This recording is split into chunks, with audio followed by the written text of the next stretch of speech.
Bonjour et bienvenue dans le Buzz TV Orange TV Magazine. Mon invité du jour est à la tête d'une famille pas tout à fait comme les autres. La cinquantaine dynamique, Isabelle Garnier pour écouler une vie paisible, mais avec un mari disparu puis revenu, des enfants adoptés, un amoureux parfois un peu perdu, un métier dans les pompes funèbres, un autre dans les boîtes de nuit. Autant vous dire que cette quinca a du pain sur la planche, surtout à la tête d'une tribu aussi hétéroclite que celle de la famille de la Smala s'en mêle. Michel Bernier, bonjour. Bonjour. J'allais dire la famille, la Smala, mais tout ça, ça se mélange. Ça se mélange. Vous êtes la chef d'une tribu complètement dingue. Hein. Complètement dingue.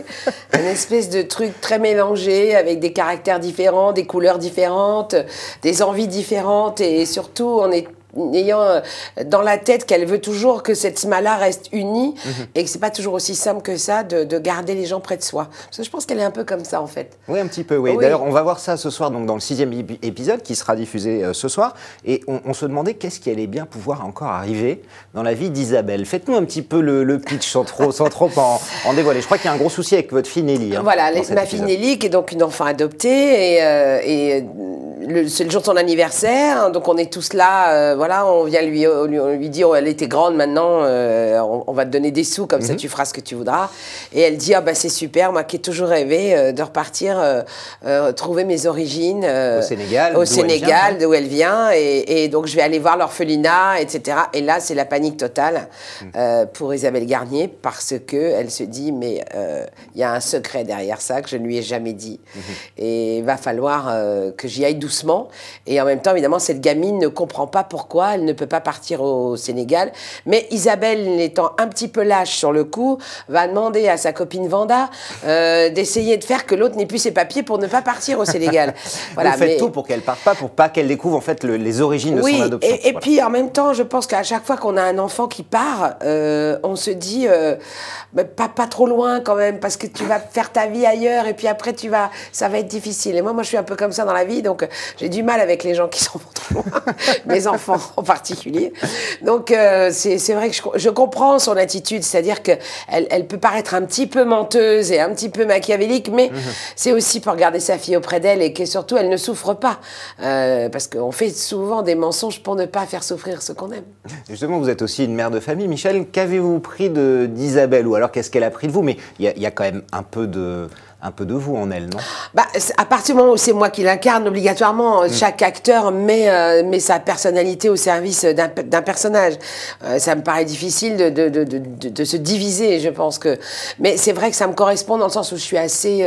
Moi, je suis fille unique et j'adore la famille, j'adore les grandes tables, j'adore ça. J'ai eu 2 enfants et mes enfants et moi, c'est un truc... Voilà, c'est fusionnel un peu, mais dans le bon sens. Vous trouvez des problèmes que vous faites dans la série, que vous avez aussi... J'en ai moins, heureusement. Oui, j'en ai moins, heureusement. Vous, oui. Mais c'est vrai que j'ai un peu tendance à vouloir que tout le monde soit un peu collé et à être une grande inquiète aussi pour ses enfants, pour l'avenir des enfants, c'est normal. La série marche plutôt bien. Elle avait démarré à plus de 6 millions, était descendue à 4, à 3, remontée à 3,5. C'est des bons scores. Vous êtes à 14% de part d'audience. Comment vous expliquez ces variations, en fait? Il y a eu 6 épisodes en 2 ans, quasiment. C'est à cause de la fréquence de la série qui n'est pas assez élevée, à votre avis, ou parce que ça varie beaucoup quand même? Je pense que ça varie beaucoup, ça varie de ce qui se passe en face aussi. Je veux dire, il y a aussi quelquefois des nouveautés sur lesquelles les gens vont voir. Il y a des fois, ils se disent, maintenant, on peut le voir en replay. On est moins, se disant, c'est pas grave, je verrai demain.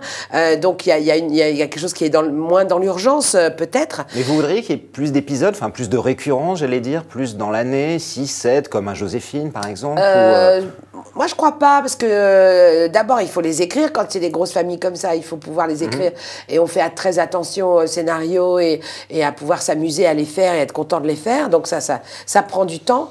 Et puis, moi, je fais du théâtre, je fais tout ça. Donc, c'est vrai que c'est bien aussi pour nous tous de pouvoir avoir un rythme moins serré que d'en tourner 6 d'affilée, ce qui serait un peu difficile pour nous tous. Et en même temps, je ne suis pas certaine que ce soit ça qui fasse que ça monte, ça descende. Je pense que ça dépend des humeurs, ça dépend des gens. La programmation, c'est la seule chose qui nous échappe à nous, les acteurs, les producteurs et même les directeurs de fiction sur les chaînes, c'est qu'ils ne savent jamais. Mais alors, la série marche bien, on sait que ça va continuer. Vous en avez tourné combien là on en a tourné, là j'en tourne 3 là. D'accord. On va en tourner 3 là. Est-ce que vous pensez que la télé aujourd'hui vous offre, à vous notamment, des plus beaux rôles que le cinéma?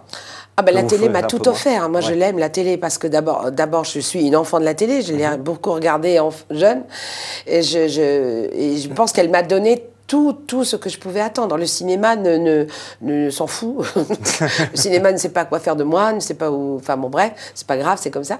Mais la télévision, oui. Mais je pense que la télévision, elle a cette proximité que le cinéma n'a pas. Mais c'est comme ça, je veux dire, c'est de fait, le cinéma, il faut y aller. Donc il y a une distance.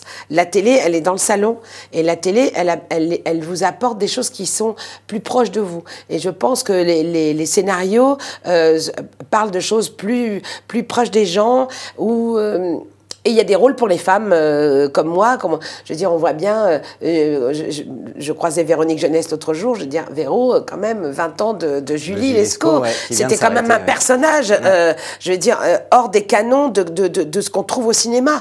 S'il avait fallu qu'on attende le cinéma, mais on serait devenu une neurasthénique, on serait... Non mais c'est vrai, je veux dire, il faut savoir que la télévision, je lui dis merci tous les jours, parce qu'elle m'a apporté, comme à d'autres comédiennes, mais des choses merveilleuses, quoi.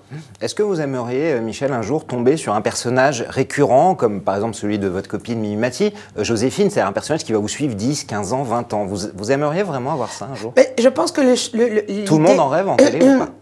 C'est-à-dire que le problème, c'est que tout le monde va finir par en rêver parce qu'il y a de moins en moins d'unitaires, comme on dit, c'est-à-dire un téléfilm tout seul, une histoire seule. Maintenant, toutes les chaînes s'obsèdent avec des séries. On ne veut plus faire que des séries. Parce que je pense qu'économiquement, c'est plus intéressant. C'est-à-dire, à partir du moment où on a une série, voilà, je veux dire, ça coûte moins cher au bout du compte. Voilà, et puis quand c'est une série, on se dit, bon, ben voilà, elle tient sur tant de parts de marché, tant de téléspectateurs. Un unitaire, on ne sait pas. Qu'est-ce qui fait que les gens vont être attirés par une histoire ou pas attirés par une histoire. Donc, c'est sûr qu'en plus, nous, petit hexagone, on n'arrive pas à les vendre beaucoup ailleurs, à part 2 ou 3 trucs, genre Engrenage sur Canal, ou Sous le Soleil, qui s'appelle Saint-Tropez, mais qui vend un espace touristique, on va dire, à l'étranger. Tout le reste, c'est un petit peu difficile pour nous. Ce qui fait qu'effectivement, un producteur qui tout d'un coup va avoir fait le mauvais choix ou pas sur un unitaire, ça lui coûte de l'argent.